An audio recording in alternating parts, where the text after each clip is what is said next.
प्यारे बच्चों, मैथमेटिक्स के क्लास में आप सभी का स्वागत है।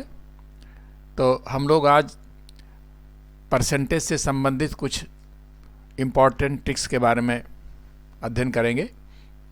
तो जैसे देखिए, एक ट्रिक है, यह है, if the initial price of A machine is P and the annual rate of depreciation is R1, R2 and R3, then the price of machine after 3 years will be this much.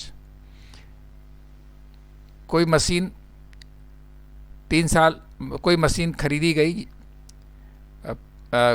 उसकी cast P रुपये थी present में, लेकिन annually जो उसका depreciation हुआ वो पहले साल में R1 हुआ, दूसरे साल में R2 हुआ, तीसरे साल में R3% हुआ। तो 3 साल के बाद उसकी क्या वैल्यू होगी उस मशीन की, तो उसके लिए ये फार्मूला है। और हम अगर ये कहें कि वो 3 साल पहले, अगर मान लीजिए उसकी वैल्यू P है, आज वर्तमान में उसकी वैल्यू P है, और उसका डिप्रिसिएशन 3 साल पहले उसकी क्या वैल्यू होगी, जबकि पहले साल R1 रहा हो, इसके बाद R2 रहा हो, और तीसरे साल माने R3 रहा हो, तो the price of machine 3 years back, वर्तमान में उसकी वैल्यू P है, तो 3 साल पहले, 3 साल पुरानी मशीन है वो, तो 3 साल पहले उसकी क्या वैल्यू रही होगी, तो यहाँ से निकलेगा ये। ठीक है।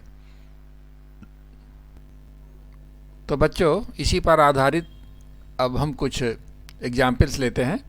जैसे देखिए, क्वेश्चन नंबर 1 है, if the price of a new machine is ₹1 lakh, the rate of depreciation in first 3 years is 10%, 15% and 20% respectively.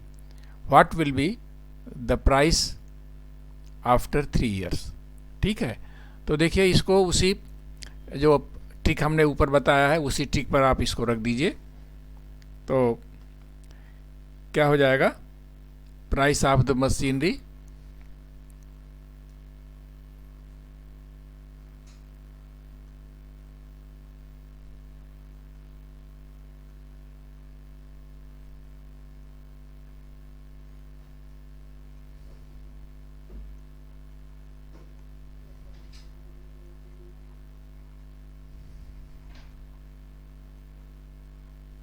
क्या हो जाएगा, ये आपका हो जाएगा ये P, यानी फार्मूला आपका है बच्चों, देखो P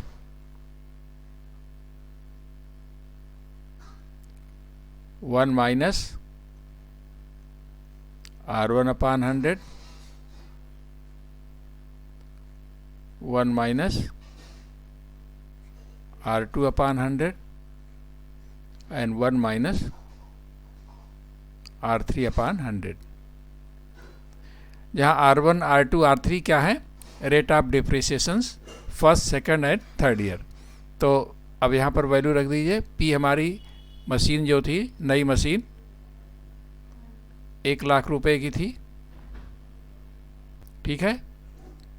1 माइनस 10/100, दूसरे साल में डिप्रिसिएशन 15%, 15/100, और तीसरे साल में डिप्रिसिएशन 20%,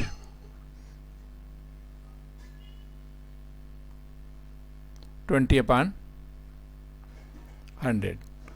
तो बच्चों देखो, ये हो जाएगा, ये हो जाएगा आपका 90/100, ये हो जाएगा 85/100, और ये हो जाएगा 80/100। तो देखिए, 1 2 3 4 5, 1 2 3 4 5, और ये आपका कट जाएगा 90 से। तो ये बच्चे हमारा हो जाएगा 9 × 85 × 80, ये हो जाएगा हमारा 61,200 रुपीज़। ये हमारी बच्चों ये हमारी डिप्रिसिएटेड वैल्यू होगी, ठीक है, मशीन की। यही हमारा आंसर होगा, ठीक है। तो देखिए इस ट्रिक से ये क्वेश्चन बहुत आसानी से निकल गया। तो बच्चों देखो नेक्स्ट क्वेश्चन क्या है। ये machine is 3 years old and after depreciation at the rate of 6.14% per year, its present value is rupees 33,750. What was the original price of the machine? ठीक है, ये आपके दूसरे वाले जो हमारा ट्रिक है उस पर ये क्वेश्चन है। तो उसमें क्या है, price of the machine after 3 years क्या हो जाएगा, P अपान 1 माइनस R1 अपान 100, 1 माइनस R2 अपान 100, 1 माइनस R3 अपान 100। यहाँ पर R1 R2 R3 सेम है, क्योंकि हर साल जो है डिप्रिसिएशन कितना है 6.14, ठीक है। तो कितना हो गया, ये हो जाएगा 25/4%, ठीक है। ये आपका 25/4% ये डिप्रिसिएशन हर साल का है।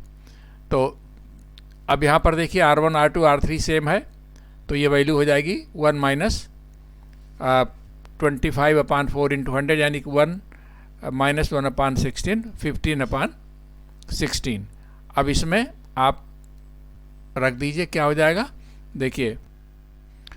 तो बच्चों देखो क्या हो जाएगा, original price of machine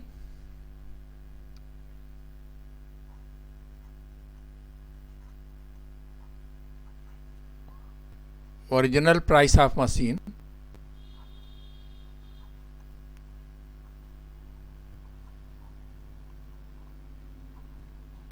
will be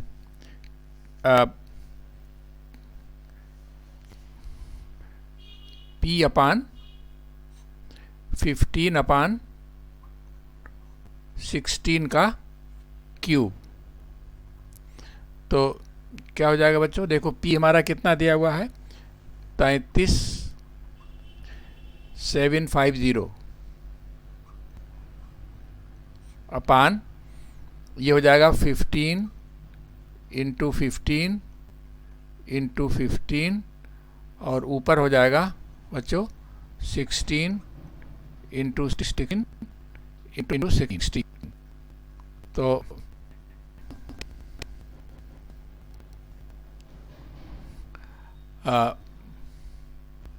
तो कैसे कटेगा बच्चों को, 15 से काटो, 15 दूनाई 30, 15 दूनाई 30, 15 पचे 75, 0, ठीक है।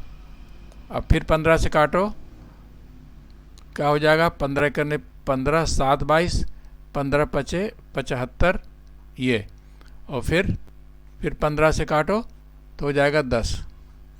तो ये हो जाएगा बच्चों 16 इंटू 16 इंटू 16 इंटू 10।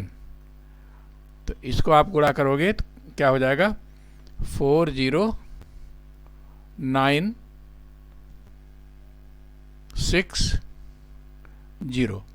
ये हमारा यही आंसर होगा बच्चों, ठीक है। तो बच्चों अब हम कुछ और ट्रिक के बारे में पढ़ेंगे।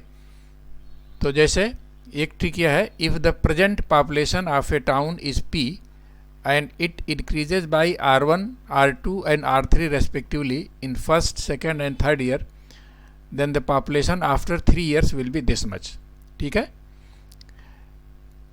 ठीक है, जैसे किसी भी टाउन की पॉपुलेशन एट प्रेजेंट P है और वो पहले वर्ष में R1%, दूसरे में R2%, तीसरे में R3% के हिसाब से बढ़ती है, तो 3 साल के बाद उसकी जनसंख्या, उस टाउन की जनसंख्या कितनी होगी वो इस फार्मूले से निकलेगी, ठीक है।